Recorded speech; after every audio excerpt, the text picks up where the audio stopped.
India కూటమి నేతలను NDA target చేసిందన్నారు నేతలు. అందులో భాగంగానే రాబర్ట్ వాద్రాపై ఈడీ ఛార్జిషీట్ దాఖలు చేసిందన్నారు. ఇది పూర్తిగా రాంగ్ మెథడ్ అన్నారు నేతలు. ఈ కుట్రలను న్యాయపరంగానే ఎదుర్కొంటామన్నారు. ఇలాంటి చర్యలకు భవిష్యత్తులో కేంద్రం మూల్యం చెల్లించుకుంటుందన్నారు ఇండియా కూటమి నేతలు. మోదీ ప్రభుత్వం గత 10 ఏళ్లుగా రాబర్ట్ వాద్రాను వేధిస్తోందన్నారు ఎల్ఓపీ రాహుల్ గాంధీ. కుట్రపూరితంగానే తప్పుడు కేసులు పెడుతున్నారని ఫైర్ అయ్యారు. తాజా ఈడీ ఛార్జిషీట్ కూడా అందులో భాగమేనని అన్నారు. ఎన్డీఏ సర్కార్ కుట్రలను ఎదుర్కోవటంలో రాబర్ట్ వాద్రా, ప్రియాంక గాంధీకి అండగా ఉంటామని చెప్పారు.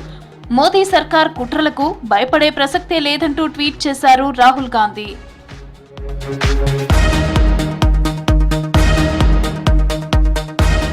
కేరళ మాజీ సీఎం ఉమెన్ చాందీ జీవితం ప్రజా సంక్షేమానికి కృషి చేశారన్నారు రాహుల్ గాంధీ. నిస్వార్థంగా సేవ చేస్తే ప్రజల నుంచి ఖచ్చితంగా మద్దతు లభిస్తుందన్నారు. తన 21 ఏళ్ల రాజకీయ జీవితంలో ఉమెన్ చాందీ ప్రభావం ఎంతో ఉందన్నారు. తాను ఆర్ఎస్ఎస్, మార్క్సిస్ట్ భావజాలంతో పోరాడుతున్నట్లు చెప్పారు రాహుల్ గాంధీ. కొట్టాయంలో పర్యటించిన రాహుల్ ఉమెన్ చాందీ వర్ధంతి కార్యక్రమంలో పాల్గొని నివాళులర్పించారు.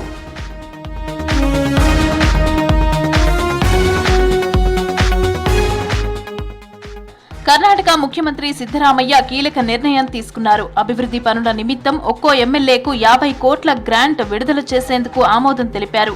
పార్టీలో అంతర్గతంగా జరిగిన సుదీర్ఘ చర్చల తర్వాత ఈ మొత్తాన్ని ఇచ్చేందుకు సీఎం అంగీకరించారు. తమ నియోజకవర్గాల్లో అభివృద్ధి పనుల కోసం నిధులు సరిపోవటం లేదని పార్టీ ఎమ్మెల్యేలు వివరించారు. చర్చల తర్వాత చాలా కాలంగా పెండింగ్ లో ఉన్న కేటాయింపుల విడుదలకు సీఎం అంగీకరించారు. తాము విడుదల చేస్తున్న నిధులతో పబ్లిక్ వర్క్స్ చేపడతామన్నారు డిప్యూటీ సీఎం డీకే శివకుమార్.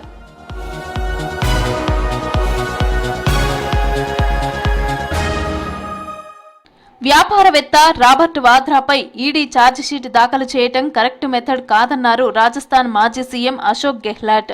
అది పూర్తిగా రాంగ్ మెథడ్ అన్నారు. ఈడీ చర్యలపై ఇప్పటికే రాహుల్ గాంధీ సరైన జవాబు ఇచ్చారన్నారు. కేంద్ర ప్రభుత్వం దేశవ్యాప్తంగా వారికి నచ్చని వారిపై ఈడీ, సీబీఐ కేసులు నమోదు చేయిస్తూ కేంద్ర దర్యాప్తు సంస్థలను దుర్వినియోగం చేస్తోందన్నారు అశోక్ గెహ్లాట్.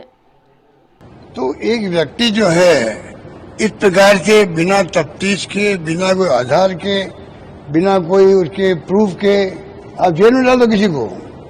यही पूरे मुल्क में हो रहा है. जब हमें सरकार मान रही है कि 193 मेरे खाली 2 केस प्रूव हुए हैं, तो बाकी लोगों के साथ कितना अन्याय हुआ, कितना जुल्म हुआ होगा, कितना परिवार परेशान हुआ होगा. वो खुद परेशान हुए होंगे, जेलों में बंद रहे होंगे, जमानत हुई या नहीं हुई होगी. ये क्या तरीका डेमोक्रेसी के अंदर. ఛత్తీస్గఢ్ మాజీ ముఖ్యమంత్రి, కాంగ్రెస్ నేత భూపేష్ బఘేల్ కు ఈడీ షాక్ ఇచ్చింది. మద్యం కుంభకోణానికి సంబంధించిన మనీ లాండరింగ్ కేసులో ఆయన కుమారుడు చైతన్య బఘేల్ ను అరెస్టు చేసింది ఈడీ. ఉదయం నుంచి బఘేల్ నివాసంలో సోదాలు నిర్వహించిన తర్వాత చైతన్యను కస్టడీలోకి తీసుకున్నారు. దీనిపై భూపేష్ బఘేల్ స్పందించారు. ఇలాంటి చర్యలకు బఘేల్ భయపడడని అన్నారు. इलेक्शन कमीशन के माध्यम से मतदाताओं को काटा जा रहा है, वहाँ मेरे ही कड़े जाएगा प्रजातंत्र की चीरहरण कर रहा है, तो दूसरे तरफ विपक्ष के नेताओं को दबाने के लिए ईडी, आईटी, सीबीआई, डीआरए उपयोग कर रहे हैं. हम लोग एजेंसी को पूरा सहयोग करेंगे.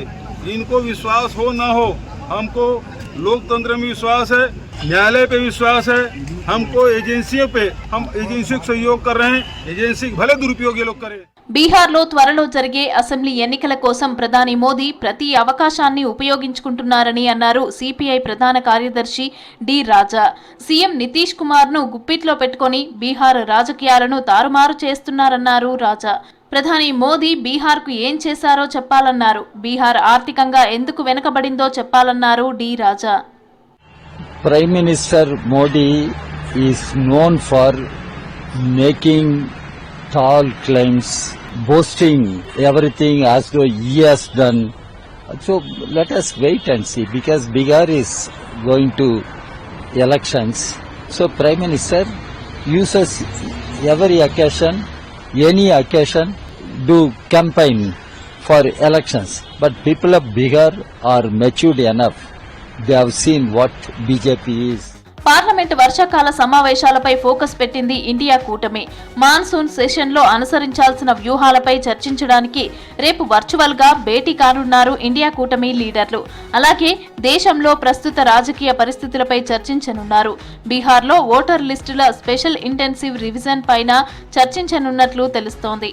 అలాగే ఆపరేషన్ సింధూర్, పాక్తో సీజ్ ఫైర్, ట్రంప్ కామెంట్స్ పై కేంద్రాన్ని నిలదీయనున్నారు. అలాగే అమెరికాతో ట్రేడ్ డీల్స్, దేశంలో పెరుగుతున్న నిరుద్యోగం, ద్రవ్యోల్బణంపై చర్చించేందుకు సిద్ధమవుతున్నారు ఇండియా కూటమి నేతలు.